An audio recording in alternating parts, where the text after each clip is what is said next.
Assalamu alaikum. Alaikum salam. What's going on, good brother? Alhamdulillah. How's everything going? Everything's going all right. The other session went over a little bit, so I didn't get a chance to set everything up. So Okay. I'm trying to get it where it's supposed to be at. Let me see. Desktop.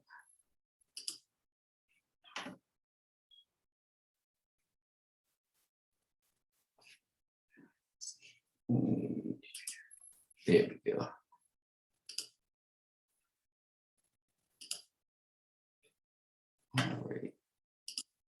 All right. You there, brother Nassim?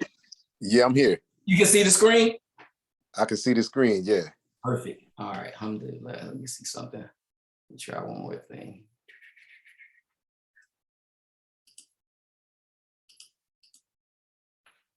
I'll put this over here.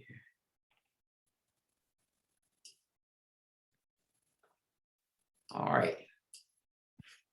All right. So we are going to begin. It looks like we're getting a little late, start about 4 or 5 minutes. So I'll just add that on to our time. All right. So this is Entertainment's War on Family Values. This is part 3 or session 3. All right. In the Master the Law's Ramadan series. All right. So we had a subtopic for this presentation, and it's the time and what must be done. All right. So I'd like to thank and say shukran to Brother Imam Shabazz and Brother Khalif Chestnut and all the presenters at this year's 2023 Ramadan lecture series. All right, so we'll start off with the Fatiha. A'udhu billahi minash shaitanir rajim. Bismillahir rahmanir rahim. Alhamdulillahi rabbil alamin. Ar-Rahmanir Rahim. Maliki yawmiddin. Iyyaka na'budu wa iyyaka nasta'in. Ihdinas siratal mustaqim. Siratal ladina an'amta alayhim. Ghayril maghdubi alayhim waladdallin. Ameen. All right. Brother Nassim, can you read that the Fatiha for us? Oh, wait.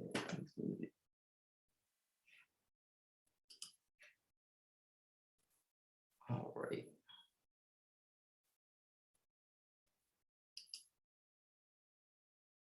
All right, so I'll read that, the English translation of the Fatiha. In the name of Allah, most gracious, most merciful, all praise and thanks. All praise be to Allah, the cherisher and sustainer of the worlds, most gracious, most merciful, master of the day of judgment. Thee do we worship, thine aid we seek. Show us the straight way, the way of those on whom thou hast bestowed thy grace, those whose portion is not wrath and who go not astray. All right, so I'm going to start off. Can everybody hear me? Can anybody let me know that they can hear me? Yes, we can hear you. Okay, alhamdulillah, shukran, thank you. All right, so I want to start off real quick with something that was just on 60 Minutes last Sunday, all right? So I want you to see this because I found this very, very interesting, all right? But check this out. This is the James Webb Telescope, all right? And it's been bringing back, this is a telescope that they sent out a little while ago, and it's been sending back images of the universe, all right? But I want you to see this, and just a small portion of it, all right? NASA's James Webb Space Telescope has hardly opened its eyes, and the universe is new, more mysterious, more beautiful than humanity's dreams. The largest telescope ever flown launched into deep space on Christmas Day 2021. Its primary mission is to reveal the "let there be light" moment, when the stars and galaxies first ignited after the Big Bang. Recently, we got a look at some captivating images as Webb peers back toward the origin of everything. The story will continue in a moment. This is one of Webb's early deep dives into the cosmos. 250 hours of exposures that expand the imagination. And all these little dots are stars? All these little dots are galaxies, some of which are bigger than our own. Astrophysicist Brent Robertson flew us through 100.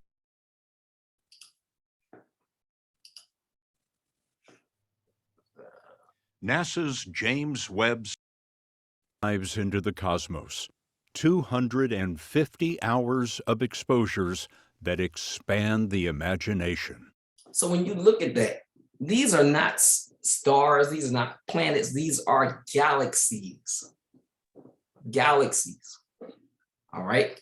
And all these little dots are stars? All these little dots are galaxies, some of which are bigger than our own. Astrophysicist Brent Robertson flew us through 130,000. I mean, look at this. I mean, this is the wonders of the creation, but you're talking about galaxies. All right. And we're going to talk about what exactly a galaxy is. Galaxies, half never seen before. Enormous swirls of billions of stars each, some like our own Milky Way, and others, well, out of this world. We call this galaxy at the center of the screen the cosmic rose. Just by chance, it looks like a rose does. You can see that dusty red irregular galaxy. You know, space is more crowded than you might think, and actually galaxies wind up interacting with each other. They actually will merge together. So I'm zooming in now on a pair of galaxies that are merging together, interacting. You can see that they're disturbed because the gravity of one galaxy yanks the stars out of the other galaxy. They're running into each other. They're running into each other. Robertson of the University of California, Santa Cruz, helps lead Webb's most ambitious mission, the Advanced Deep Extragalactic Survey. Well, we've discovered the most distant galaxy in the universe, the one that is the furthest away from us that we currently know about. I'd like to share that with you. Can I show you some pictures of it? I'd love to see it. So as we zoom in, we keep going. And now this red splotch that you see there, that galaxy, that's a galaxy. That galaxy is more than 33 billion light years away. How long after the Big Bang, the beginning of the universe, did this galaxy form? I'm gonna stop this right here because I think you get the idea of what I'm talking about. But let's look at what a galaxy is. It says a galaxy is a huge collection of gas, dust, and billions of stars. Billions of stars. All right, our sun is a star in our solar system. But it says, and billions of stars in their solar systems. A galaxy is held together by gravity.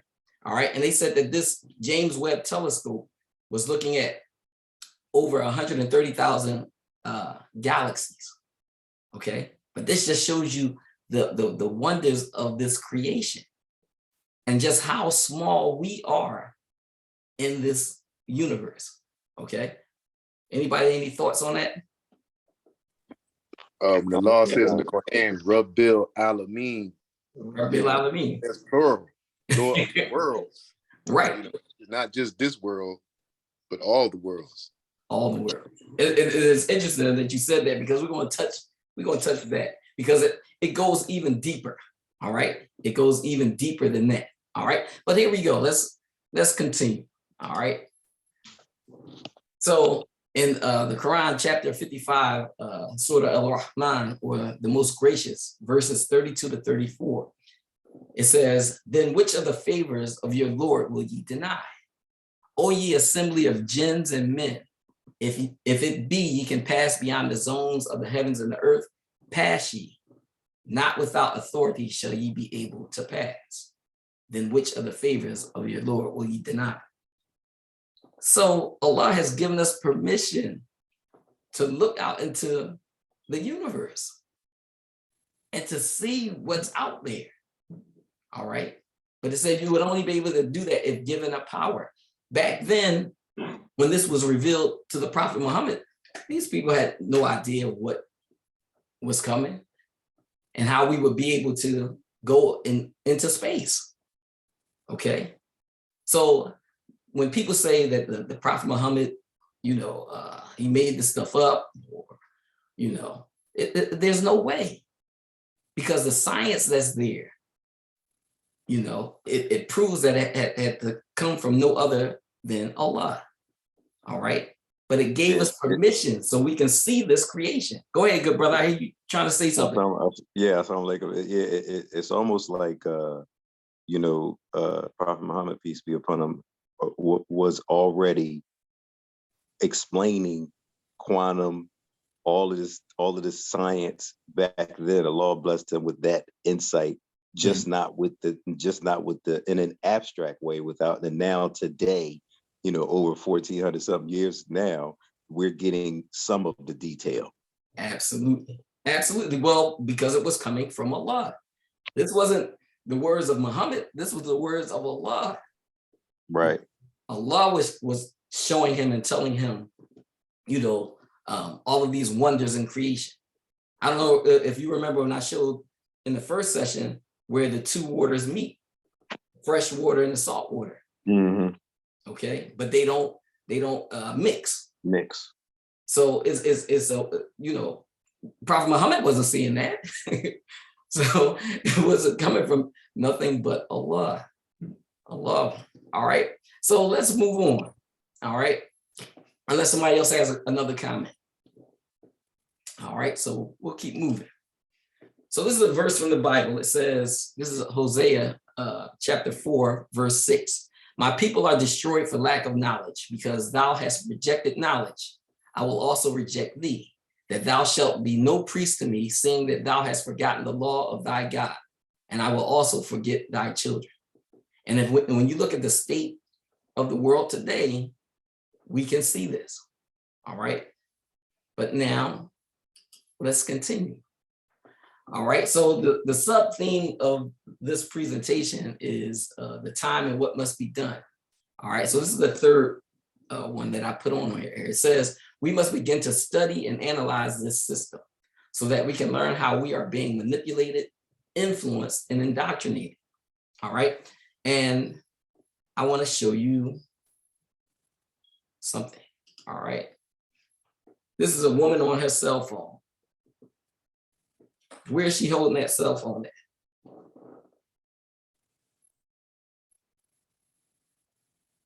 You might not, the image might be a little blurry, but she's holding a cell phone up to her face, right?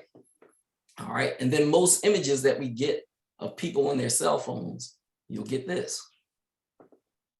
Holding the cell phone to their face, walking around, all right? Here's another.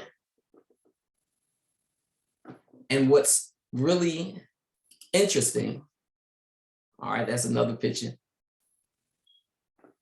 How many people have read their cell phone manuals? We get these cell phones and stuff, but do we ever look at the manuals? Because now they do it where they don't send a manual with the cell phone anymore. You have to go online and see the manual. All right, but let's look and see what it says. This is back with dealing with iPhone 6. It says Apple's instructions say not to keep your phone in your pocket anyway. So you're not even supposed to have the phone in your pocket. And it says you're not supposed to put your smartphone in your pocket because of radiation exposure. As the internet lights up with images of the iPhone 6 Plus emerging from people's pockets, bent like a used paperclip, it may be useful to consider this. Apple explicitly tells you not to carry your phone in your pocket due to the radiation exposure that threat it poses. In the little handbook that comes with every iPhone, the one that gets discarded almost immediately because it's a cell phone, we all know what to do with those, right? Apple also explicitly states that the phone is not supposed to touch your body. It's not supposed to touch your body much, if at all. In fact, in the manual for the iPhone 5, Apple says users should carry their iPhones a full 10 millimeters or 0.39 inches away from their bodies at all times. That means if the device is in the pocket of your jeans, it's much too close. Previous manuals were more explicit. The iPhone 3G safety manual warns that radiation exposure may exceed government standards during the body-worn operation. If the phone is positioned less than 15 millimeters or 5/8 of an inch from the body when carrying the phone in your pocket, The iPhone, Apple says, should always be worn in a belt clip or a holster. And we have people holding it up to their faces. All right. So, you don't know what cancers and stuff is happening to people because they don't know about this warning. All right. Anybody with any thoughts? I mean, just the mere fact that they can indicate this, and we, again, responsibility pretty much should be on us to know this stuff, but unfortunately, I mean, I can only speak for myself. Like signing for a mortgage, signing for a phone, we generally don't read all of that stuff because we're just excited about getting the thing, right? Absolutely. But the idea that the government even allows this to pass as a product, knowing that it exposes people to potentially getting cancer, it says something about, what does that say about the agreement with the government and these phone companies that they know that they're giving us, allowing us to use a product that potentially could give us cancer. Right. And remember, they make money off of people's illnesses. Mm-hmm. Yeah, remember that. It's like all in cahoots. Yeah, it's no money in the cure, it's money in the treatment. Right. So they're not trying to cure anybody, they're trying to treat people. Go ahead, brother Naseem, I hear you. Okay, so remember that song Michael Jackson said, "They don't really care about us." Absolutely. Yo. Absolutely. All right, but let's move on. All right, so this next thing. Now, right now, we're just doing a couple of warm-ups before we get back to our conversation from last time. All right, but this was spoken a quote from Henry Kissinger. It says, "Who controls the food supply controls the people. Who controls the energy can control whole continents. Who controls money can control the world."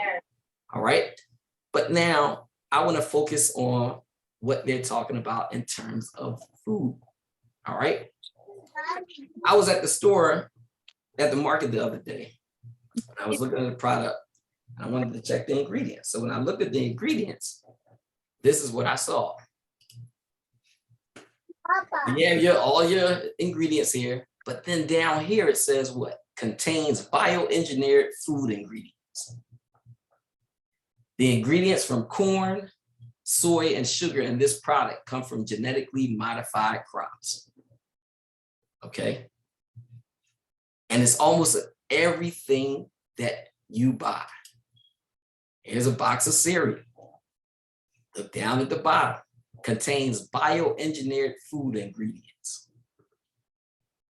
Something as simple as M&Ms. Partially produced with genetic engineering. All right. Salad dressing. Produced with genetic engineering. Cookies. Contains bioengineered food ingredients. Oh my goodness. Some candy. All right. Produced with genetic engineering. For more about GMO ingredients, visit sharingwhatinside.com. And then you can take your phone and look at this smart label and look things up. All right. So what does this exactly mean? What does this mean? Genetic engineering, bioengineered. All right. So let's look at this news story clip. It means it's not natural. That's what. And definitely means it's not natural. All right. And before, it was a point where they said that they weren't going to let people know if their food was bioengineered. But then it was decided through a law to, they had to show it on the label. All right. But now watch this. You may start to see something new on food labels. The word bioengineered will replace the old term GMO. Consumer reporter Susan Hogan is working for you to explain this change so that you can make some smart and healthy choices for your family. Well, that's right. Both the new term bioengineered and the one it's replacing, GMO, refer to foods that have had their DNA altered to either enhance their nutritional value or make them resistant to disease. So if you pay attention to food labels, you've probably seen GMO on some products made with food like corn and soybeans, foods like canola oil or sugar. But now GMO will be called bioengineered on food labels. The changes are part of the USDA's new rules that went into effect this year to create a national standard for labeling. The words mean the same thing, but some critics say because GMOs have a bad rap, changing the name is somewhat deceitful to consumers. Now they suddenly decide, oh, we're not going to call it GMO anymore. We're going to call it BE, bioengineered, right? So that's already hiding the fact. Most people don't know what bioengineered is. They'll see it on their label and say, well, I don't know what that means. So here's what the new labeling is going to look like. For example, this cereal box, which is now in compliance, lets you know right there on the labeling that it contains bioengineered ingredients. Or some products will display labels like these.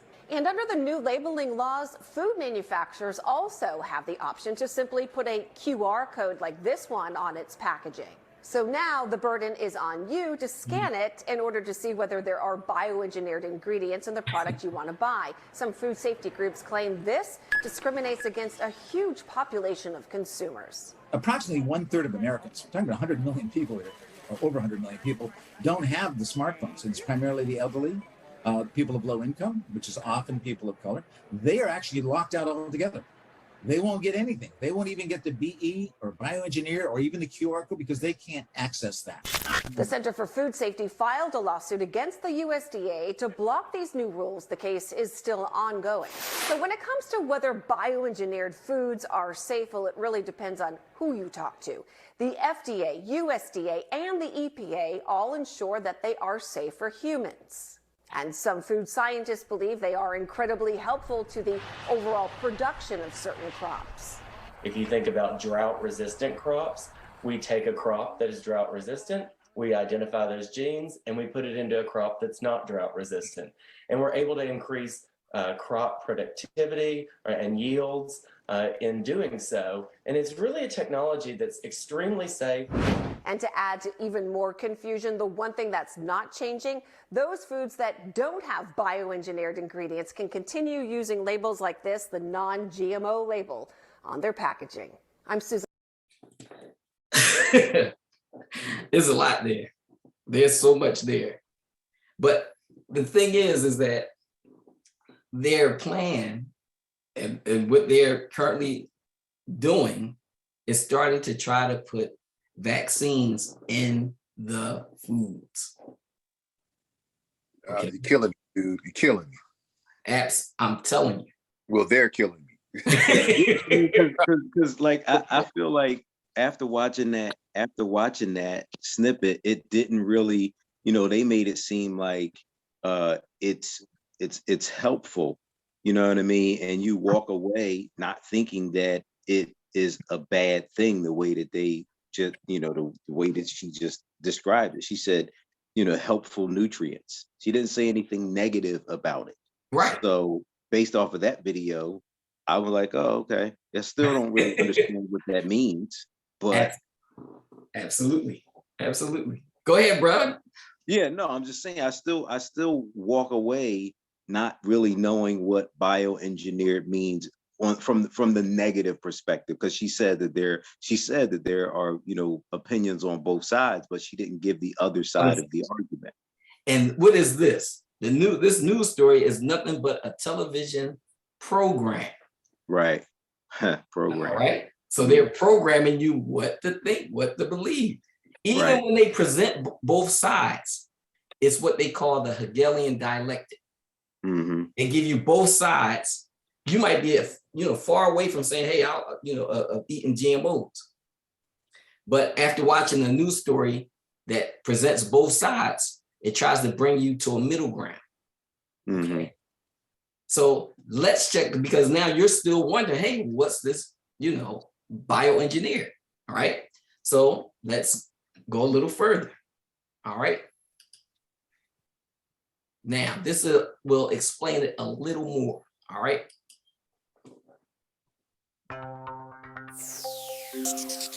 GM stands for genetically modified, which is the process of changing the genes of a living thing to alter its characteristics.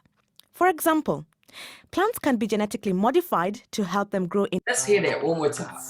This is important. GM stands for genetically modified, which is the process of changing the genes of a living thing to alter its characteristics. For example, plants can be genetically modified to help them grow in areas where water is scarce or to be more resistant to pests. Some of the most common crops that are modified are soybean, maize, and cotton. The United States is the top producer of GM crops in the world, followed by Brazil and Argentina. In Africa, GM crops are grown commercially in South Africa, Sudan, Egypt, and Burkina Faso. Genetically modified foods are controversial because critics say the technology is messing with nature. There are also concerns that mass production of GM crops can force smaller independent farms out of business. Genetic modification can increase the amount of food that crops produce, giving us all more to eat. And fruit can be altered so that it grows bigger and lasts longer. So they're manipulating nature. Trying to play God. They're trying to play God. All right. Is GM the food of the future? Tomatoes are usually red, right? But this strange-looking purple tomato was created by scientists to have the same health benefits as fruits such as blueberries. This golden rice has been adapted to be rich in vitamin A, which is good for our eyes. And this onion has had its genes altered so it doesn't make you cry. They're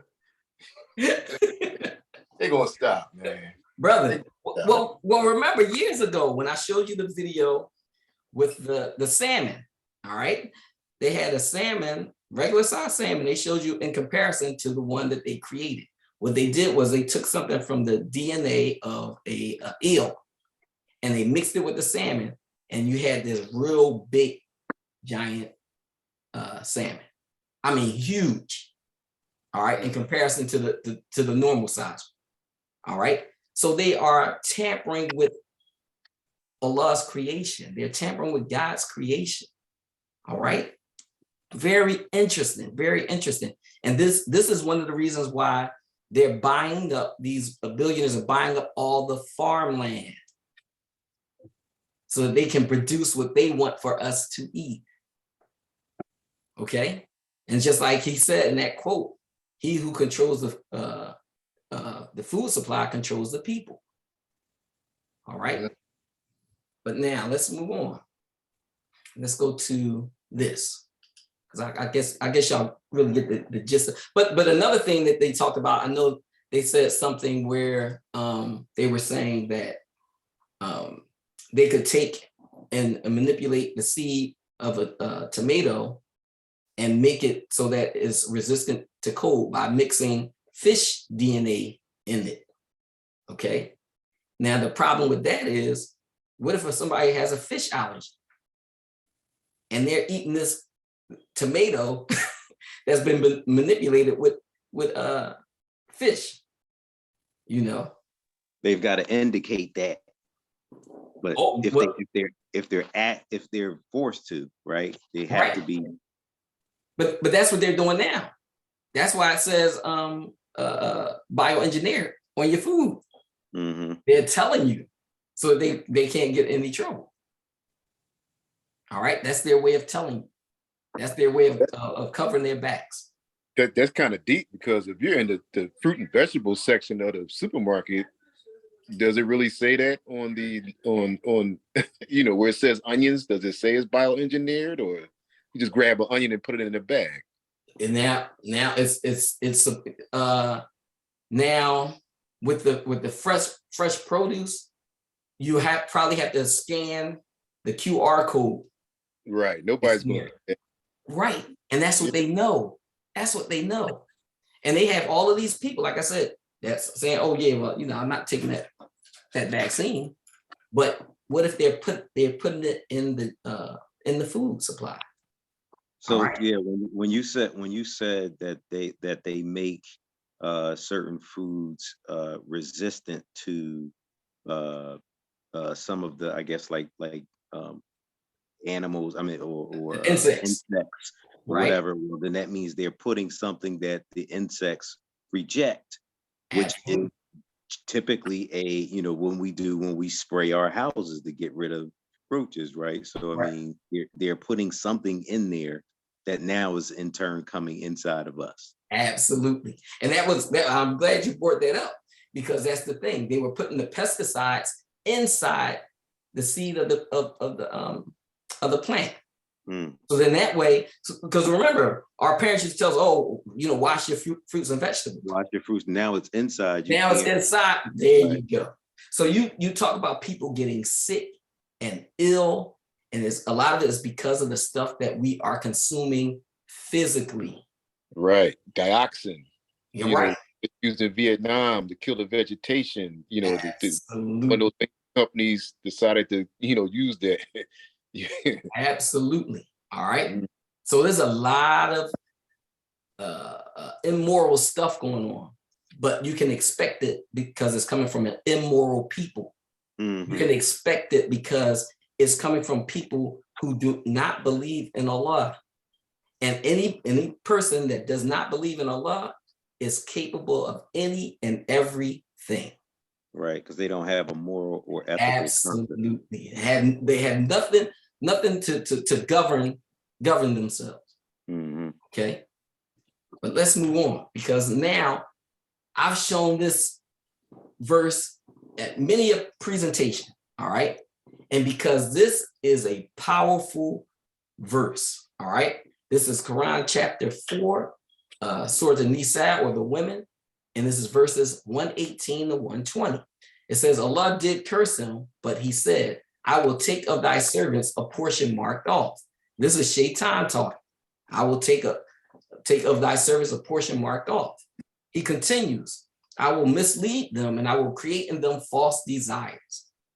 All right, we talked about that before when we talked about homosexuality. All right, but then he continues, I will order them to slit the ears of cattle and to deface the fair nature created by Allah. To deface, to tamper with the fair nature created by Allah. Whoever, forsaking Allah, takes Shaitan for a friend, hath of a surety suffered the loss that is manifest. And this is what Allah is telling us. Whoever, forsaking Allah, takes Shaitan for a friend, hath of a surety suffered the loss that is manifest. Shaitan makes them promises and creates in them false desires, but Shaitan's promises are nothing but deception. Now, that part about defacing the nature, this is what we've just seen an example of. All right. So Allah told us what will be going on. I just think that it's interesting that as many times as I've read that, to slit the ears of cattle, that never really made a lot of sense to me. And then even the defacing the nature, like I thought, I think I had an understanding of it, but like now today in the times that we're living in and what you just showed us now, it's just like, boom, there it is. Bam, right? And the thing is that one translator used the word tamper with, tampering with the creation, okay? This man is doing all kinds of Frankenstein, Dr. Frankenstein things, okay? But it's coming from the whispers of Shaitan. All right, let's move on. Because I think this quote from the movie Jurassic Park makes a lot of sense with this. Your scientists were so preoccupied with whether they could, they didn't stop to think if they should. All right. Because a lot of these, like I said, they're playing Dr. Frankenstein. They're trying to see what they can do. How can they manipulate, nature? And they're so preoccupied with whether they could that they didn't stop to think if they should, because we don't know what effects this is having on us. And we don't know all the stuff that they're doing is having on the creation. All right. Very interesting. All right. So then, anybody else have anything to say about that one? All right. So we'll move on. All right. So just a review for some of the people that did not weren't here for the first couple of sessions. It says, what is another name for a television show? Another name for television show is a program, and a program is to insert instructions into a machine or apparatus. We being the machine or apparatus that they're inserting instructions through all of their different forms of media, television, social media, the internet, So it says to cause, to absorb, or incorporate automatic responses, attitudes, or the like, or to condition, all right? To set, regulate, or modify so as to produce a specific response or reaction. So what they want to do is normalize sin to us, all right? Those things that Allah tells us to stay away from, they normalize it and make it so that it's fair seeming to us. All right. But now, here was an article from back in 2002. This was Benjamin Netanyahu, all right, who just got back into power in Israel. But this is what he said about television. He said the US should attack Iran with TV. It says a former Israeli prime minister Thursday called upon the United States to effect regime change in both Iraq and Iran, prescribing a military invasion to topple the government in Baghdad and the transmission of ribald television programming via satellite into Persia, where he said the influx of pop culture would prove subversive to the conservative Islamic regime. Citing the hundreds of thousands of satellite television dishes in Iran, Benjamin Netanyahu told the House Government Reform Committee that the United States could incite a revolution against the conservative Iranian clergy through the use of such Fox broadcasting staples as Melrose Place and Beverly Hills 90210, both of which feature beautiful young people in varying states of undress, living glamorous materialistic lives and engaging in promiscuous sex. This is pretty subversive stuff, Netanyahu told the committee. The kids of Iran would want the nice clothes they see on those shows. They would want the swimming pools and fancy lifestyles. Okay, very powerful. I think it has to be said that Allah says everything is like they say khayra and shar, and it's like good and bad, if you will.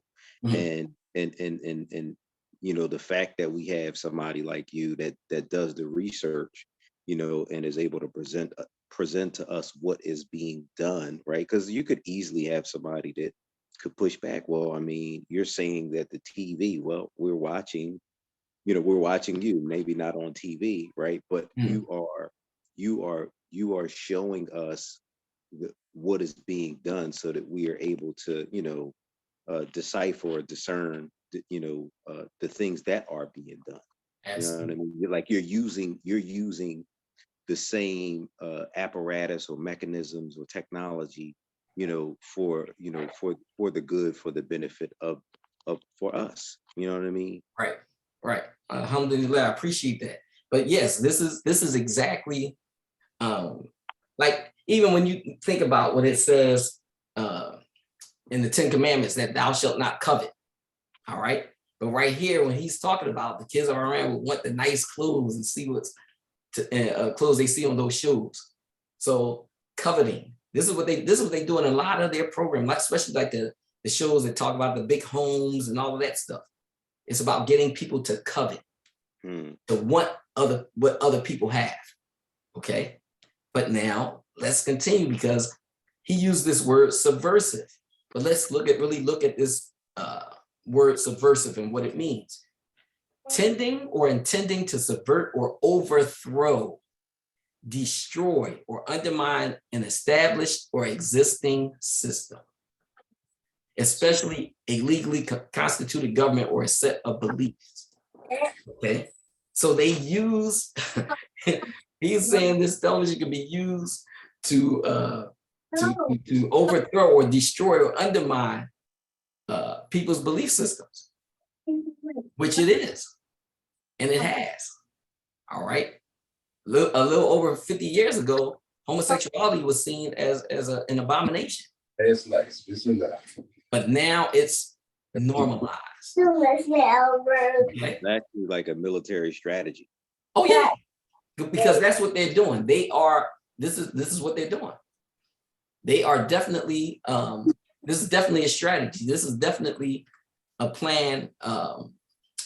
Whose blueprint came from, Shaitan. Mm-hmm. So when we know where Netanyahu's from, we know his racial identity, but I want you to listen to this because this is very interesting. This is from the Quran, chapter 5, verse 82. This is from the table spread. It says, the strongest among men in enmity to the believers wilt thou find the Jews and pagans. The strongest among men in enmity to the believers wilt thou find the Jews and the pagans. And nearest among them in love to the believers wilt thou find those who say, we are Christians. Because amongst these are men devoted to learning and men who have renounced the world, and they are not arrogant. Is this saying all Jews are? No. But they're saying that the people that are not among the righteous Jews, that you'll find these men that are strong in enmity to the believers. Okay? So it's all about your deeds and your actions. This is what Allah judges us on. He doesn't judge us on our racial makeup. It's about your deeds. This is how we're judged. All right. And remember, Shaitan uses racism to pull us away, to divide us and pull us away from Allah's path. Remember, the first case of racism was with Shaitan, when he said he wouldn't bow down to Adam because he was only made of dirt, where he was made of smokeless fire. That was your first case of racism. All right. So very interesting. He's using the same thing that got him to become the rejected one to use against us. All right.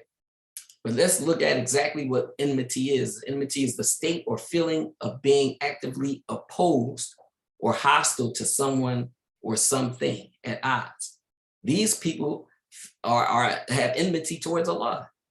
They're actively opposed or hostile to Allah. And when we look at the amazement, the wonderment of the creation, like I showed you those galaxies, okay? These people are insane. They are insane to try to be, because there's nothing that can be an adversary to Allah, to try to be an adversary to Allah. All right, well, let's move on. It says, Quran chapter 5, Ma'idah, I think it's the table spread. It says, verse 91. Shaitan's plan is but to excite enmity and hatred between you with intoxicants and gambling, and hinder you from remembrance of Allah and from prayer. Will ye not then abstain? Okay. But I mean, even when you think about when people drink and when they gamble, and how if something goes wrong, how they get with each other. People are getting shot like gambling and stuff. People are dying with these intoxicants. So Allah, in his mercy, has given us this guidance to protect us from what would be going on here. Go ahead, good brother. I would even go so far to say as, just all of the violence that you see in the streets, an intoxicant can also be, just something that, that has you drunk and having you like in a drunken state, mm-hmm. that you would do harm to another person. And it doesn't necessarily have to be, I'm saying, like a psychological drunken state, right? Mm-hmm. Because, you don't always have to be intoxicated with a chemical, so to speak, because your body produces chemicals, right? So if you're chemically stimulated in a way that makes you do something against somebody, that's an intoxicant, because your body makes chemicals too. Right. Exactly. I was going to say same exact thing. You know, it could be intoxicating music or intoxicating relationship with someone where you're not in your right state of mind. Right. You know, yeah.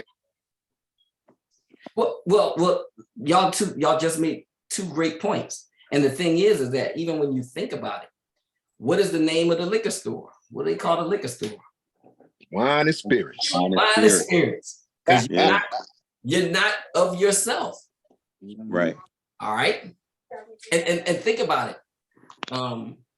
What do they call one of the alcohols? They call it gin. All right. You know, so it's very interesting, you know. And that's like that's not like that's by design. That's just not like we just happened upon that word to use gin. Right. Absolutely. But we're going, we're going to take a journey today. Let me see how much time we got.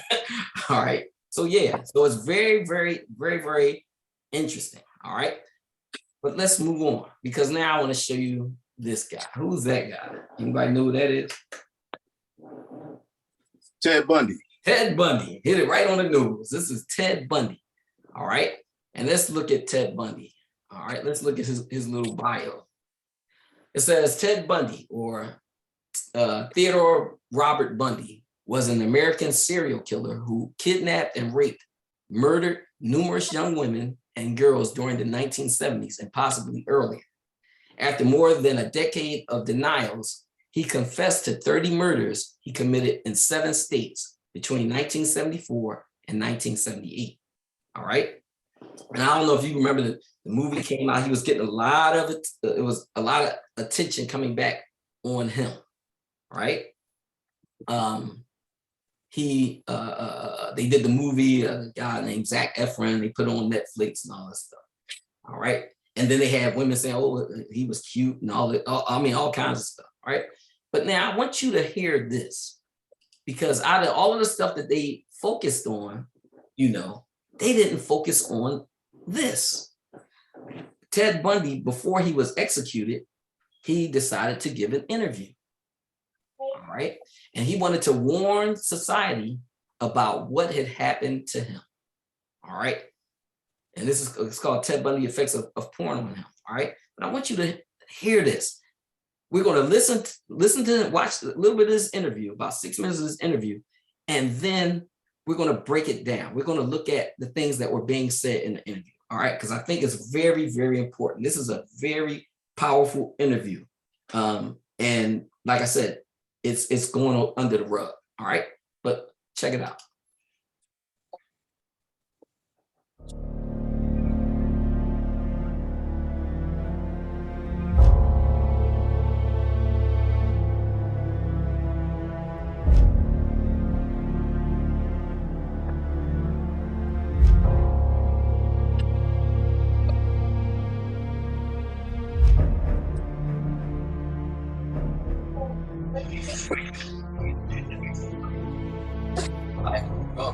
Wonderful home, dedicated and loving parents, one of 5 brothers and sisters.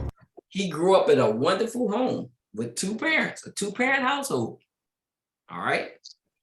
And I think, and his parents were religious and everything. All right. But what happened to him? What happened to him? Where we as children with the purpose of my parents' lives, where we regularly attended church, Christian. Parents did not drink, did not smoke, they were still gambling, physical abuse, fighting. Basically, I was a normal person. I was one of those guy hanging out in bars, that's somebody would say I know something wrong with me. So, you know, I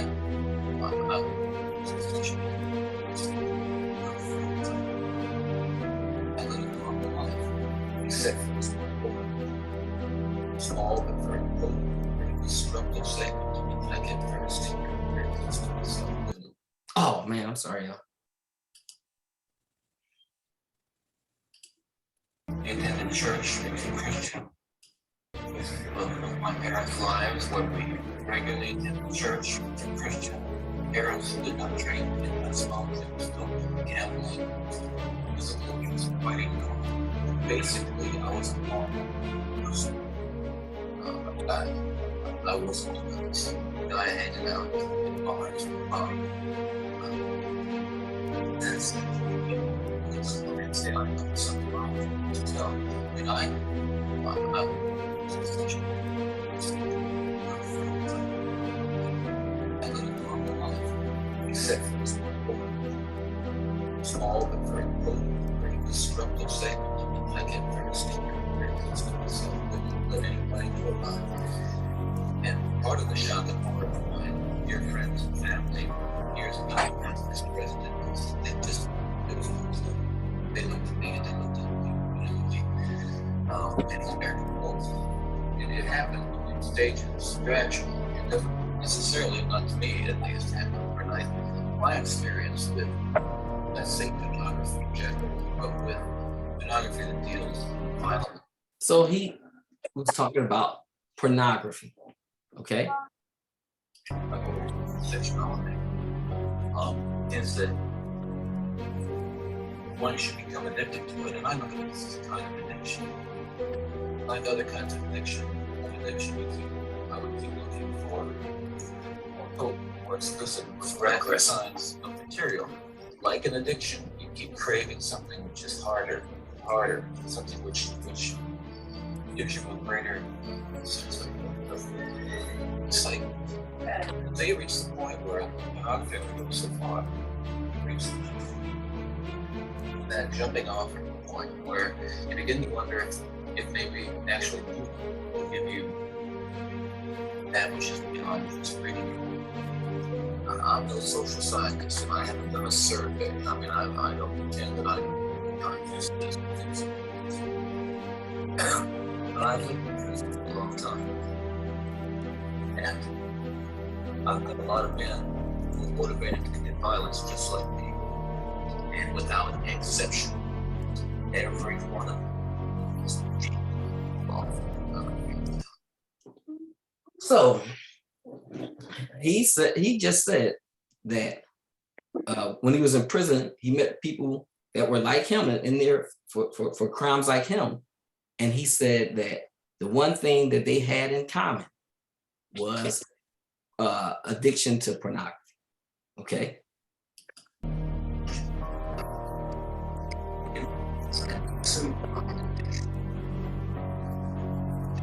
The FBI study of serial shows this common interest among serial killers.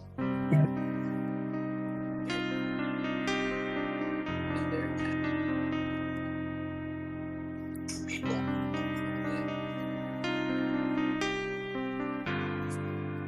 dangerous things are being fueled.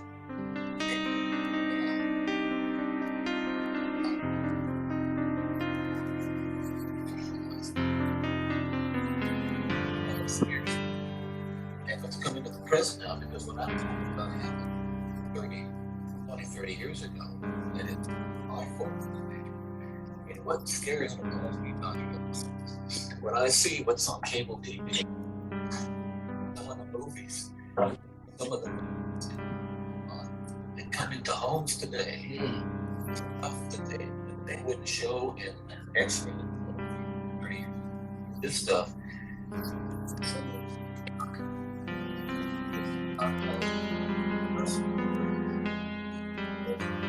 Graphic violence on the screen. As clownish on the way.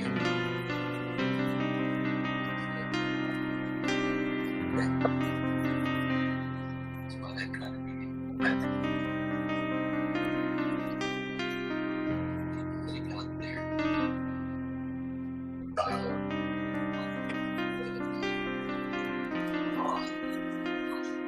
It's scary, but I think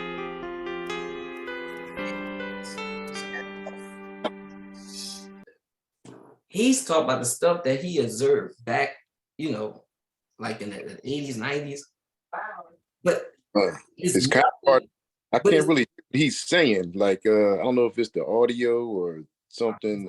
Yeah, it was the same thing with me. I was having Yeah, difficulty but hearing. his I can't hardly. Don't worry. We'll go over. All right, since y'all can't really hear him, let's go over to the excerpts I had from the interview. All right. But let me see. Can you hear it now? Let me see if it's better. I just ran into stuff out there. I know the children are watching. No, I can't hear him. You can't hear him? All right. No. All right. So let's move on. All right. So let me move this to let me see. Here. Okay. All right. So let's move here. So it says excerpt from Ted Bundy interview 1989 transcript 1. All right. Well, let's go back then to those roots and tell about this. Was the stuff in blue is the interviewer. All right. So he said, let's go back to those roots. First of all, you, as I understand it, were raised in what you consider to be a healthy home. He said, absolutely. You were not physically abused. You were not sexually abused. You were not emotionally abused. He said, no, in no way. He said, and that's part of the tragedy of this whole situation, because I grew up in a wonderful home with dedicated and loving parents as one of 5 brothers and sisters, a home where we as children were the focus of my parents' lives. We regularly attended church, 2 Christian parents. They did not drink, they did not smoke. There was no gambling, there was no physical abuse or fighting in the home. I'm not saying this was Leave It to Beaver, all right, that American comedy show from 1957 to 1963. He said, one perfect home. The interviewer said, one perfect home? No, I don't believe that such a home exists, but it was a fine, solid Christian home. And nobody, I hope, will try to make the easy way out and try to blame or otherwise accuse my family of contributing to this, because I know, and I'm trying to tell you as honestly as I know how, what happened. All right. So he came from a pretty good religious home. All right. It says, and I think this is a message that we can get across, but as a young boy, and I mean a boy of 12 or 13, certainly, I encountered outside the home again, in the local grocery store and the local drugstores, the softcore pornography, or what people deem softcore, as I've explained to you last night, that this antidote that as young boys, we explore the back doors and the sideways and byways of their neighborhoods. And oftentimes the people would dump the garbage and whatever they're cleaning out of their house. And from time to time, we come across pornographic books of a harder nature than a more graphic, you might say, a more explicit nature of what we would encounter. Let's say in your local grocery store, and this also included such things as, let's say, detective magazines. Those included violence. Yes, yes. And this is something that I want to emphasize. This is the most damaging kinds of pornography. And again, I'm talking from personal experience, hard, real personal experience. So the most damaging kinds of pornography are those that involve violence and sexual violence, because the wedding of those two forces, as I know only too well, brings about behavior that is just too terrible to describe. So let's look at some of the stuff that he was consuming, because he's talking about these magazines that he was seeing, all right? And these comics. This is one. This is the type of stuff that he was seeing. Okay, this was the stuff that was being thrown out in the trash and him and his friends would find. The teen temptress. She had the experience of an older woman, the morals of a she-wolf, and a whole high school for her wanton playground. There you go, with the shooting and the violence. You see these guys laid out in the street in a puddle of blood.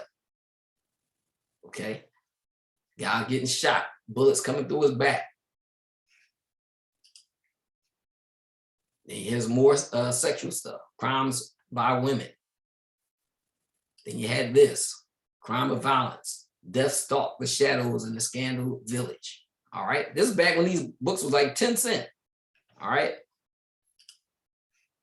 Crime stories. Here he is choking a woman. Okay. Looked like a tire iron. Then you have this. Woman beheaded. Okay, this is the type of stuff that he was looking at. Then you have this one. Took the woman's head off.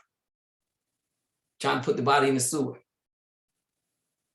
So this is what he was consuming. You know, you are what you eat, or you are what you consume. Any thoughts on what we just saw? I mean, you know, like he said, like compared to today, that's like lightweight. But I mean, when you understand the way that the psyche works, you know, it registers the same. It registers as real, right? And so for him to, it was registering on him, and he's saying this is how this registers on any kid, right? And this is in children in the Quran, right? Talks about nafsin amara, lawama, and mutmaina, and this is like that phase where, you know, they just don't, you know, everything is you don't have anything to filter against, and so it's easy for you to, you know, think that this type of behavior is real because it's like, well, if I'm watching it, I'm reading about it, you know, it can't be wrong, because why would they let me be able to even consume this stuff if it was completely wrong? Right. And the more you see something, the more normalized it becomes. Right. You become numb to it as a thing that shouldn't be done. Right. Now, watch this. Here we go. This is Jeffrey Dahmer. All right. And we're going to watch just 2 quick clips of this. All right.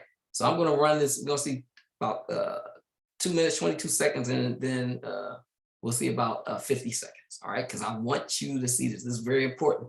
As I said before, Allah leaves us breadcrumbs. Allah leaves us puzzle pieces. He's left us puzzle pieces so we can put things together and see what's going on. All right. But here we go. Let's listen to Jeffrey Dahmer. I desensitized myself to it. Can y'all hear this? Can y'all hear this one? Yeah. Yes. I don't know. I went to great lengths. He is pure evil, but you'd never know it by looking at him. But when you hear him, that's another story. His killing field was Milwaukee, and he got away with murder for more than a decade. But how could any of this happen? For the first time ever, Nancy Glass is here inside the world of Jeffrey Dahmer. Bill, when I sat down opposite Jeffrey Dahmer for this interview, I wondered what he would tell me, how hard it would be to get him to discuss his horrific crimes. What I found was that he was very forthcoming. He volunteered details that may be difficult to hear. I began by asking what he wanted from the men he picked up. I had these obsessive desires and thoughts wanting to control them, to, I don't know how to put it, possess them permanently. And that's why you killed them? Right. Not because I was angry with them, not because I hated them, but because I wanted to keep them with me. And as my obsession grew, I was saving body parts such as skulls and skeletons. Jeffrey Dahmer is recalling his monstrous past. Almost 2 years ago in this little apartment in Milwaukee, police discovered the grisly remnants of one of the most horrible crime sprees in American history. Jeffrey Dahmer, an unassuming chocolate factory worker, would eventually confess that he had seduced, murdered, and dismembered 17 young men. He even ate some of his victims' body parts. He instantly became the center of worldwide media attention, a serial killer unmasked. There were protests and press conferences in Milwaukee as people tried to understand how this could have happened in their midst. How did Jeffrey Dahmer get away with murder after murder for 13 years? How did a boy born into a hard-working middle-class family turn into the worst kind of monster imaginable? In this exclusive interview, we put those questions to Jeffrey Dahmer himself. We met Same thing with him. Came from what they'll say was a good family. All right. But what happened to him? So let's go to this 5-minute 6 mark. I want you to hear what he says here.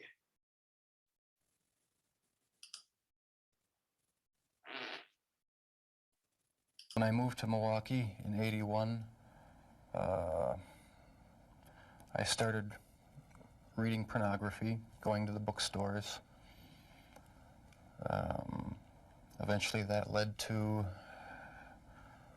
frequenting the gay bars. And then one time I brought this young man back to the hotel room, the Ambassador Hotel. Was just planning on drugging him and spending the night with him. I had no intention of hurting him. When I woke up in the morning, he had a broken rib here, was heavily bruised. Apparently I had beaten him to death with my fists. And you have no memory I of it? have no memory of it. But that's what started the whole spree all over again. Dahmer says. Now, I don't know if y'all heard in Ted Bundy's interview what he said.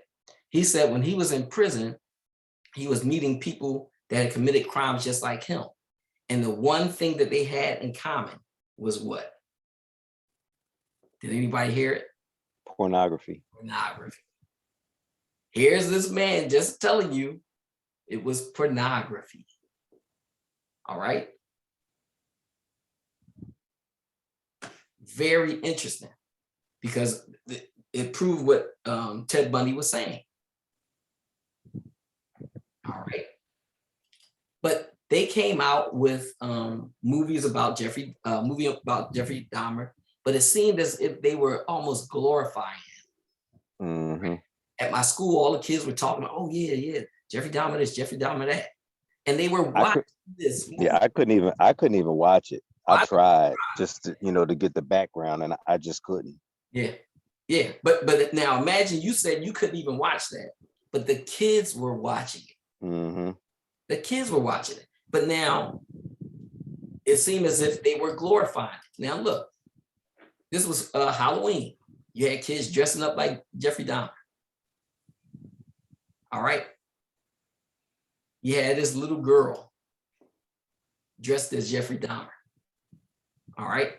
Now it's a little blurry, so you can't see what it really say what it's saying, but it says she literally has a black foot and hand in this bucket, in that blue bucket. So what is this stuff doing to the minds of our children, and why are parents allowing our children to consume this type of stuff? Like you said, it's packaging. If you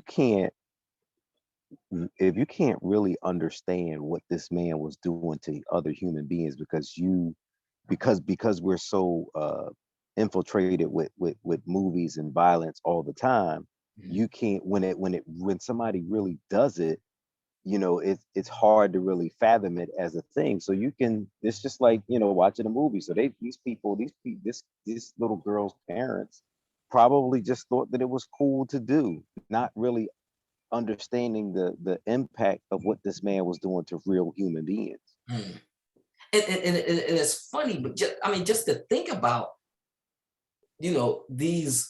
this hand and this foot, this black hand and this black foot, because he was mostly killing black people in the bucket. Okay, so this was something that had to be done in coordination with the parents. She wasn't going out there buying the stuff. Okay. I think that it's interesting that he was attracted, right, to black men and not white men. Yeah. Hey, you brothers, can y'all hear me? Go ahead. Hey, I want to introduce myself. My name's Kensei. My brother man, Nassim, he introduced me to Mr. Brother man, Rashid, and here I am.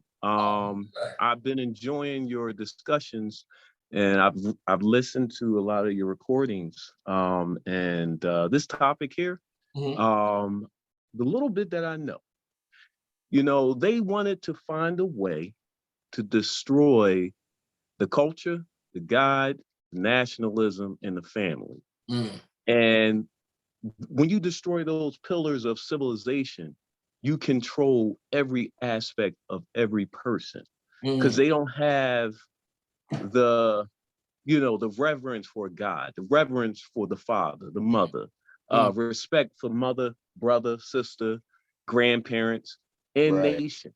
Right. The Fabian socialists in the 1880s, Cecil Rhodes, H.G. Wells, Bertrand Russell, and all those that were around what they called the Round Table in 1890s Victorian England, you know, they despised the poor. They despised the revolutions because of the poor revolting, you know, not having fair access to everything that the super elite did. So they wanted to find a way to find the breaking point on how can we control society and make them love their servitude.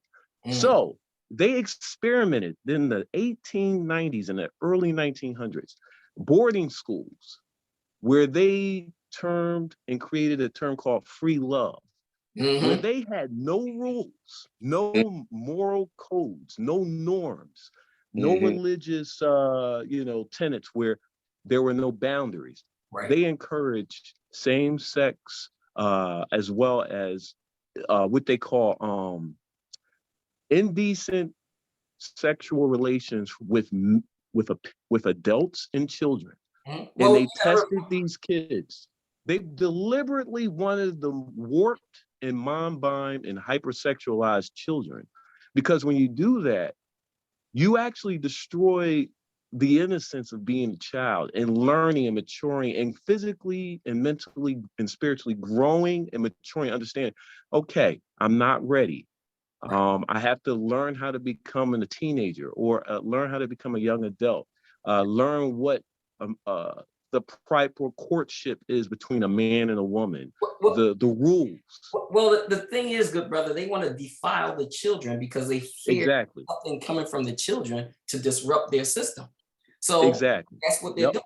They're defiling and they're destroying the children. All right. But let me move on, because I want to show you a little more of this Bundy interview. All right. All right. Let's go here. It says Ted Bundy, when asked, "Do you deserve the punishment the state has inflicted upon you?" After saying he didn't want to die. All right. He says, "And I think society deserves to be protected from me and from others like me. That's for sure.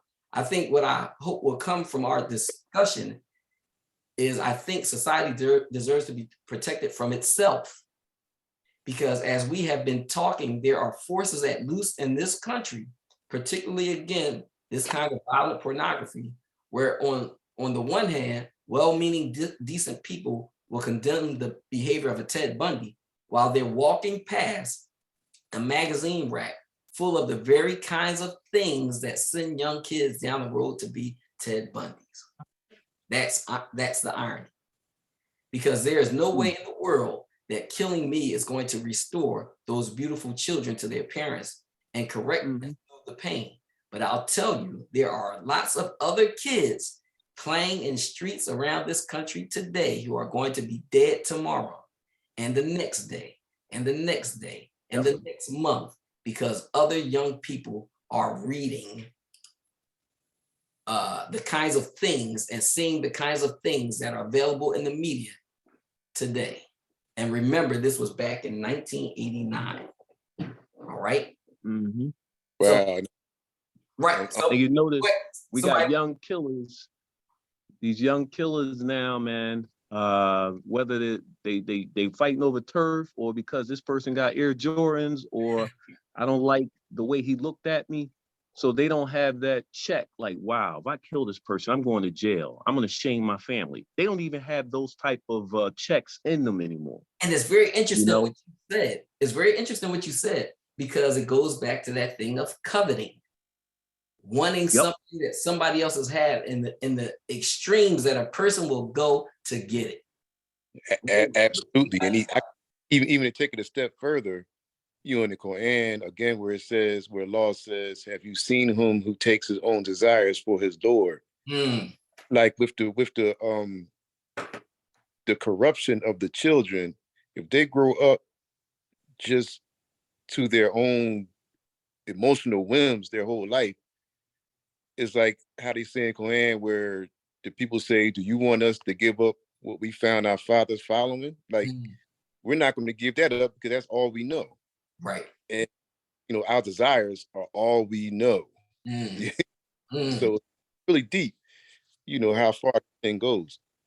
And now that was both of y'all just made excellent points. But now I want to show you this guy. His name is E. Michael Jones. Very interesting brother here. All right, but I want you to hear what this conversation that they're having about the weaponization of pornography.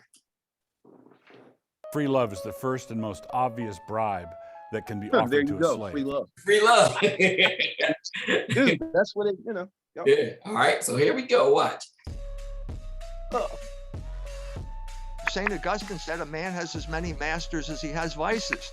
The picture of Samson and Delilah on the cover of my book is basically the story of a man who was very interesting, because the point that you made, Brother Nassim, he said a man has as many masters as he has vices. Enslaved by his passions and ended up being blind. That's the whole rationale behind the weaponization of pornography. Make you blind, and then you're easier to push around. The whole history of my life, my kind of long life, I guess now I can say, was the disruption of the moral consensus that Americans had. Right. And that was called the sexual revolution of the 60s, or the cultural revolution, or whatever you want to call it. But it was deliberately disrupted. And sex was the thin end of the wedge that was used to disrupt that. And certain groups were interested in overthrowing it because they knew that if you could create immorality, the people would be slaves to their passions, and they could manipulate their passions and control them. There you go. Wow. Right there. All right. But he, in one of the speeches that he gave, he talked about the invasion of Iraq, and how what they were doing was they took control of the television satellites. And guess what? And they were putting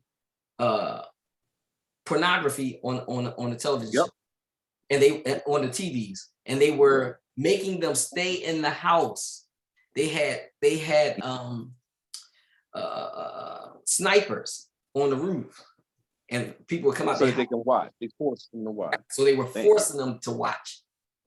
Okay, ain't that something? Going back to the free love thing, it just reminds me of Aleister Crowley. He was a part of that movement. Yep. Do as thou. Right.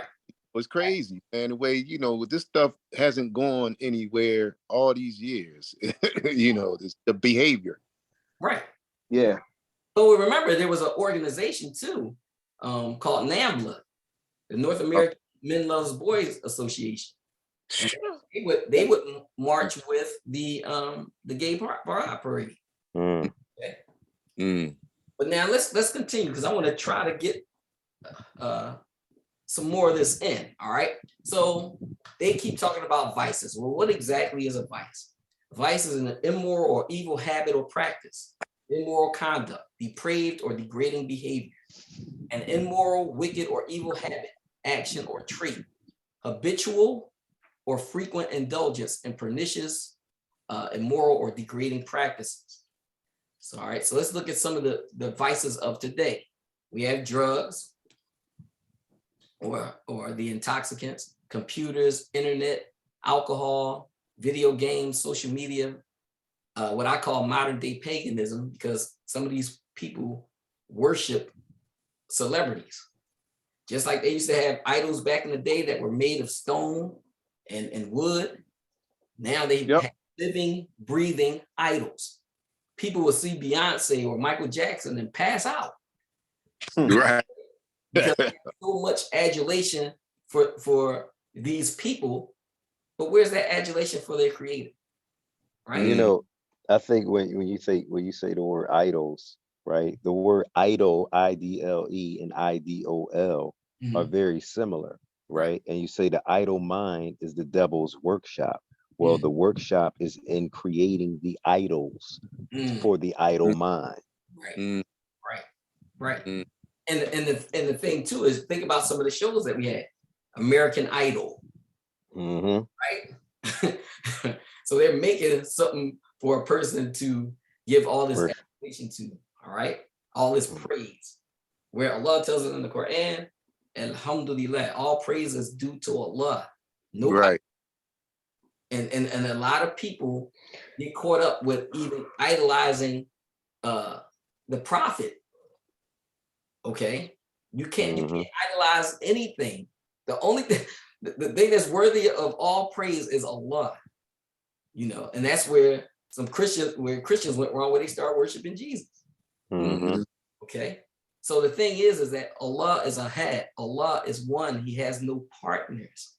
Right. And people have to realize that. All right. So then we talk about music, television, gambling, pornography, the cell phones, the racism, all of these things. All right. But let's move on. Let's see what Allah says. All right. Surah 5, verse 90. It says, "O ye who believe, intoxicants," and that's all the intoxicants that y'all mentioned, and gambling, dedication of stones, and divination. All right. Divination by arrows are an abomination of Shaitan's handiwork. Eschew such abomination that ye may prosper. So when Allah tells us to eschew it, what does he mean? He's saying to abstain or keep away from it, to shun it, to avoid it, to keep clear or abstain from something disliked, injurious, etc. All right. So we have to begin to get into this Quran and break it down, because Allah tells us, have that kitab. This is the book with guidance clear without doubt.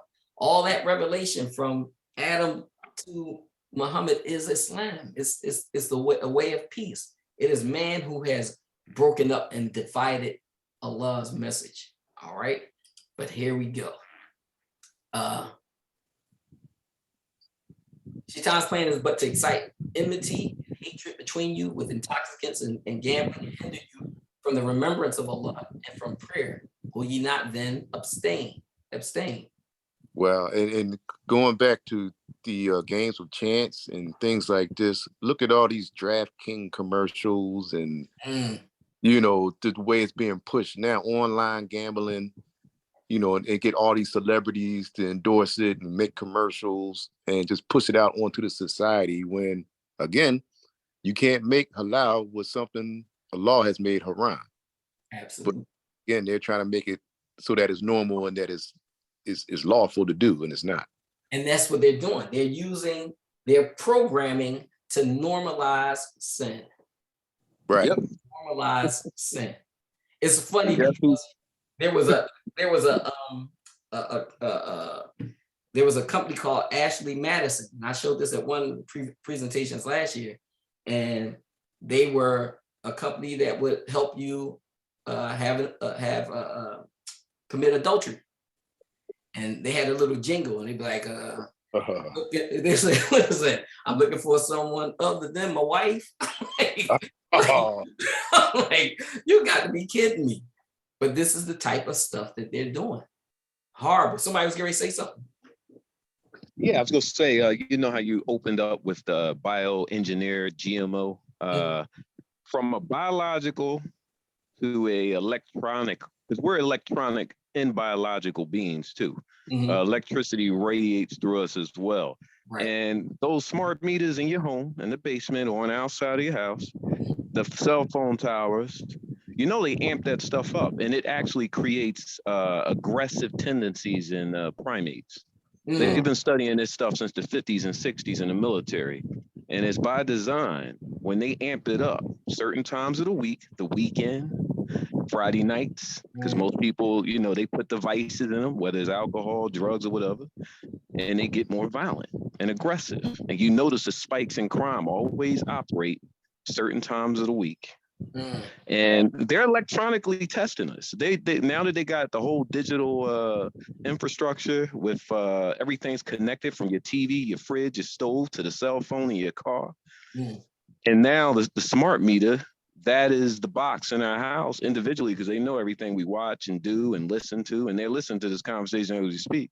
Anyway, they shoot out those electronic, those microwaves out there. And those people who don't have the fortitude, the resolve, the structure, and the love for self and family and others, those people who don't have that, they're going to fall into the violent tendencies. Oh, you looked at me wrong. Oh, you parked in my parking spot, and they go crazy and bananas and harm someone. You know what I mean? But see, the thing is that like you mentioned, they're listening to us. And the law is listening to them. Yep. You are in the plan. So the thing, right? See, the thing is that they try to control us with fear. Allah, you only fear Allah. You only fear God. You don't fear anything else. Because if what happens to you, what's the worst thing that can happen to you? You die 1,000 deaths. Right. You return to Allah. You return to God. So what's see, being a believer gives you that protection. And they don't want people to have that protection. They don't want that for people's lives because they'll be unable to control them. And that's why they're so hard on righteousness and belief in God, because they don't want you to fear only Him. They want you to fear them. All right. But let me move on so we can try to get some. We got about 20 minutes. All right. So the big question. This wicked system is powered by our vices. Are we willing to give them up? Are we willing to give up the very things that are destroying our families and communities and keeping us from a state of peace or a state of Islam? All right. Now, here's a question. Would you allow your child to invite a stranger into your home? Loaded question.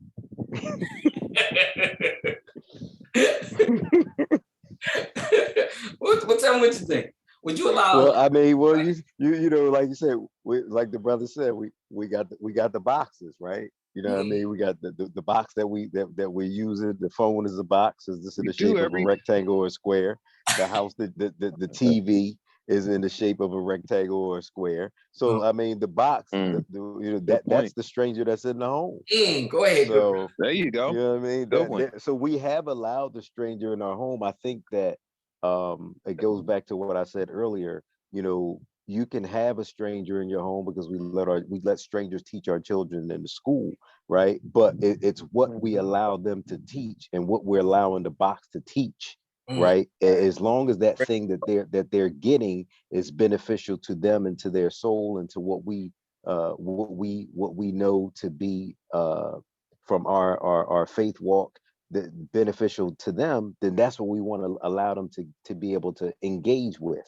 Now, but anything other than that is what we got to be on guard for. So now here we go. I said, well, we are allowing the stranger. We're letting strangers into our homes, allowing access to their minds.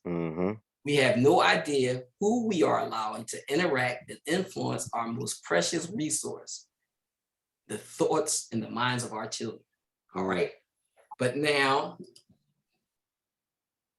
okay.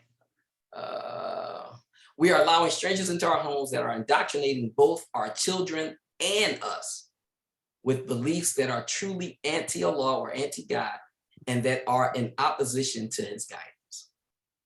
Okay.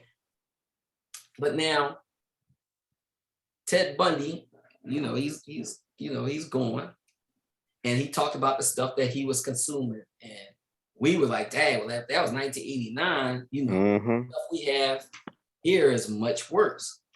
All right, but let's look at some of it. All right, Cartoon Network or the Adult Swim at 9 o'clock. Well, all day long, Cartoon Network shows this children's programming. All right. But at 9 o'clock, it turns into what they call the Adult Swim, where they start showing more adult programming. Adult cartoons. And you know that this is on purpose because if they want to make an adult cartoon channel, you make a separate channel. Why are you putting on the ones that the kids are watching all day long, right? The thing is that if a parent comes past, and they see their child in the room. They say, "Oh, what you doing?" "Oh, I'm watching Cartoon Network."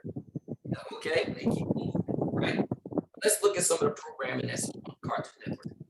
This is something called Mr. Pickles.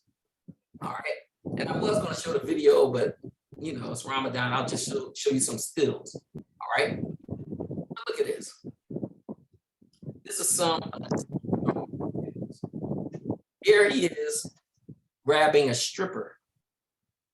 All right, got the mouth taped up and everything, and then he starts cutting her legs off. This is on television. Okay.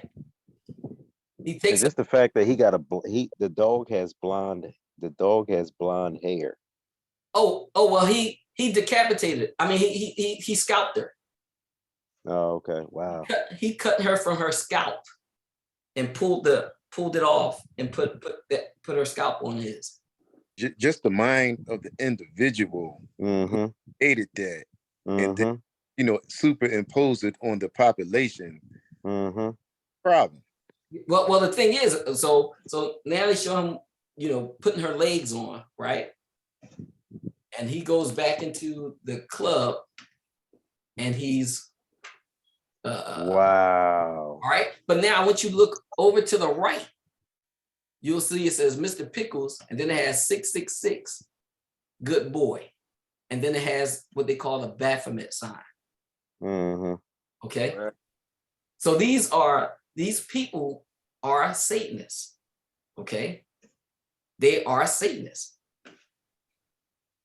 Here's another show. This one was called Black Dynamite. I saw this on my way to my school. Well, not this particular board, but it was one where they put a mural on the side of a corner store, and it said Black Dynamite. It tells you what time it came on and all of this stuff, right? So something told me. I said, "Oh well, we'll go check this out." I said, because this is going to be a problem. So it's an all black cast. I think Michael Jai White played him. All right. There's a couple of other well-known black actors that's on the show. But in this one episode, you had this guy, and that's a phallic symbol. That's his phallus. And he spins it around on the stage. He was a stripper. And he opens up his robe, and then, you know, that happens. And this is what kids are watching. So what is that doing to their minds? You have here Family Guy. A lot of kids are watching it. I'm telling you, the kids are watching this stuff. This Family Guy, lot going on. If you look at his chin, you can see what it is. Okay, but this show, the maker of the show, he was a strong supporter of homosexuality. He was an atheist, and he was pushing, fornication, bestiality, everything on this show. They had this dog hair that goes on dates with women, and they show him sleeping in the bed with women. Okay, so this programming, these people, I'll wait till we get to it because I want you to hear it for yourselves. This is SpongeBob.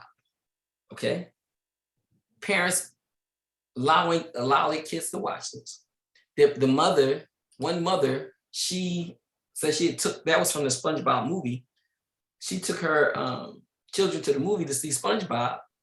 I think it was this kiddie movie, and they had that on there. And she felt so bad because this was presented as if it was something for children. Okay. And when you do your research, you found out that SpongeBob was based off of the 7 deadly sins. It says the theory says that Patrick is sloth, which is excessive laziness, something Patrick is really good at, to the point where he once got an award for doing absolutely nothing. Gary, SpongeBob's pet snail, is also included as a representation of gluttony. Gary doesn't really do much aside from eating, although he has shown to be very intelligent. Plankton is envy.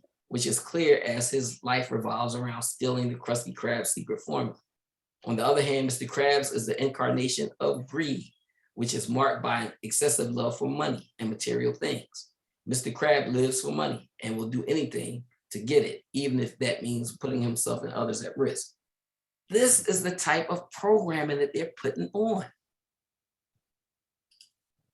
Another fan theory that has gotten at least partial confirmation is that the main cast of SpongeBob represent the 7 deadly sins. This theory was acknowledged and supported by the writers on the DVD commentary track for season 1's episode titled Plankton. So they admitted to this is what they're doing. All right. But they went on and talked about Squidward being wrath and other things. All right. So this is the type of mind. This is what I'm saying in terms of we're letting strangers into our homes and they're influencing our children. All right. Here is Grand Theft Auto. This game, you can see on the back, it says intense violence, blood and gore, nudity, mature humor, strong language, strong sexual content, use of drugs and alcohol. And the children, the parents go out and they're buying this stuff for their kids. All right, so that warning doesn't mean anything. Same game, they have prostitution. Yeah, that game is old now. They got stuff now that's even worse than that. Yeah. Oh yeah, but these are the ones that are real popular to the kids. They're still talking about this is what they're playing. Okay. And even this, this is the type of violence. And they said Target in Australia, people had petitioned to get the game removed from the stores because it says it was a sickening game, encourages players to commit sexual violence and kill women. So imagine what Ted Bundy would have said about these things that's in that kids have access to now, right? You sleeping? The dangers of television programming. Sin is being normalized through the system's television programming. Our vices are being normalized through this television programming. All right. So now I did a little section on subliminal seduction. All right. So what do you see here? This is a baby Catan ad. What do you see when you look at that ad? I see a nice white family, and I see a single black woman with a baby. That's what I see.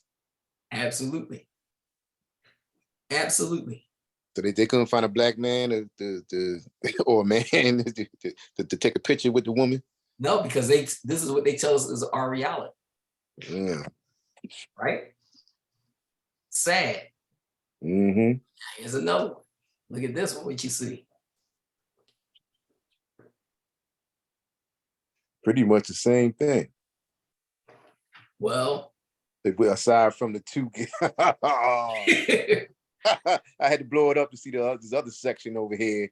Oh man, they need to cut it out, man. Cut it out. I can't. Can you break it down for me because my eyes is bad. I can't. Here we go. So go ahead, brother.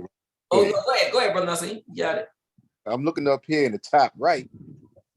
It looked like I thought it was a woman, but it looked like two men and a couple babies on here. Oh yeah, and then they got a black baby and a white baby. Yeah. Right, but then on the left, they got a man and a woman. Nuclear family. Yeah. White people, right? And then if you go diagonal, the bottom, same thing, right? But right, and then there was the black family, single mom, 3 kids. Yeah. So you see the games that they play. All right. These people, this system is vicious. All right. Even now, when you watch commercials on TV, a lot of the commercials, if they do have families, it's always an interracial family. Now, do you know why? I have, I have ideas. I think that because the from what I read or hear, that Europeans' population is dwindling, and there's a need for mixing, so to speak. Okay, so why would they show mixed couples then?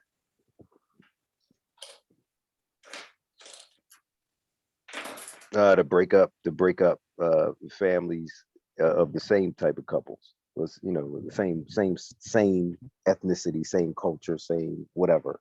Here's the game, bro. Here's the game. What they are trying to do is to destroy the white race. That is what this is what those white hate groups and stuff are talking about, because they fear that if they keep mixing, this is why they don't want to, if they keep mixing with other races, they will go extinct. Their race will go extinct. All right. So someone or one group is trying to make that happen. You hear me? Yeah. So who controls the programming? They do. They control the entertainment industry. So they are doing that to destroy the white race. Okay? That's exactly what's happening. Now it makes sense. Yeah. Now it makes sense, right? Yeah. Yeah. The power dynamic shift. Okay. But that's what's going on. All right. So here's another one. I know y'all remember this movie. I've never seen it. Nah. Old dog. Look now. Right. But now look, it says what? Menace to society. But then when you look at the definition to menace, it's right under this black male with a gun in one hand and alcohol in the other, right? What does menace mean? A person or thing that is likely to cause harm, a threat or danger, a show of intention to inflict harm, one that represents a threat. So that's what they're telling you about a black male. Okay. So it's a subliminal thing. Why is that placed right underneath him for you to read? And you can see that. Right. Okay. Well, take that other show, The Good Doctor. Right. Who's on there?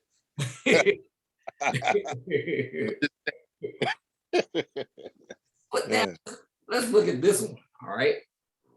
Let me show you this one. Let's see if I can show you this. This is from the show After what happened to Lana. Smallville. All right. It's from Smallville. Let me show you this. This is a show about Superman when he was a teenager. All right, but let me get this to this point. I want you to see. Okay, here we go. So this is when he meets his cousin, Supergirl. All right.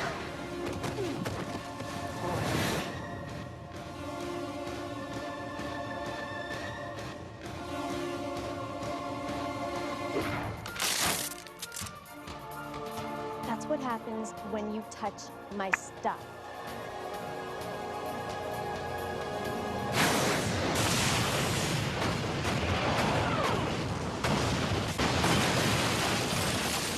Now, did y'all see anything? I know, brother, I seen you probably saw it because we had the. I've seen this before, but I can't remember what. I can't remember what it was. Right. All right. So did y'all see anybody else? Y'all see anything?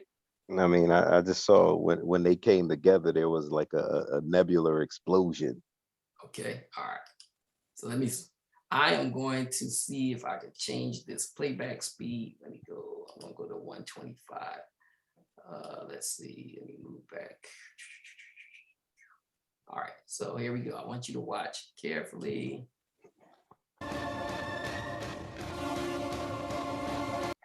Sped it up. Let me see something. Do 0.25.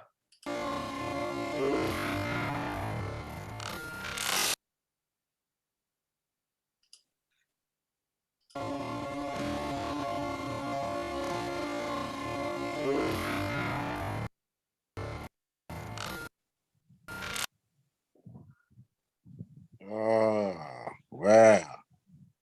When she crushed that phone, look what came out. Right. It's so the subconscious mind take a picture of that. Absolutely. See, this is what they call a subliminal message. back in the day, they used to, when people go to the movies, they would put subliminal messages in there, like popcorn real fast. Or No, not back in the day. They still do it. yeah, they still do it. Yeah, but that's when it originated. Back in the day, they came up with that. But the thing is that yeah, we can see they're still doing it. But I mean, this is crazy. So your conscious mind wouldn't have picked it up right away, but your unconscious mind picks it up. Okay. So that was a Sprint advertisement. So, and they one of these people going crazy. It's insane, right? Let me see. So let me ask you, Brother Rashid, what led you to? How did you find that? Well, actually, there was a Christian group that I saw this from, and these were guys that worked in the industry. They worked in the film industry. And they were used to the different techniques and stuff that they would do, so they were able to show it. But now what I'm going to do is I'm going to mark this spot where we're going to leave off at, and inshallah, we'll be able to come back to this tomorrow. But tomorrow we're going to hit it really hard. We're going to hit it really hard. That's all right. Hey, give it up. Because we got we got to go into it tomorrow. But inshallah, I hope it was beneficial to y'all. And we'll reconvene like Batman, same time, same bat channel, same bad place. But I appreciate y'all brothers for coming and supporting and always. Man, we appreciate the work that you doing, man. And it's beautiful to see, that we are like-minded, because we wouldn't be here if we weren't. And just all that we bring different things to the table. Like that brother, I didn't hear his name, but he brought in something that was heavy, that I wasn't. It's like you might be aware of it, but he knows, right? Because he's done the study, he's done the research, he understands it. Nassim saying a name, the Alistair something, never heard that, right? But the Hegelian effect, I heard that before. So it's like we all have something that pieces to the puzzle that we all benefit from, but you have become the essential source for us to be able to come together to build on, to help us, deal with what we're going on in our personal lives and whatever for our family. So well, as always, I always say, alhamdulillah, all praise is due to Allah. I can't claim any of it. The thing is that, and that's why I like to do these open discussions, because we all bring something to the table. Correct. Share and bring different pieces to the puzzle. Like I said before, it's these are pieces to a puzzle, and we're bringing them together. So we'll close out with Sword to the Claws, and then we'll close out the session. I'm sorry.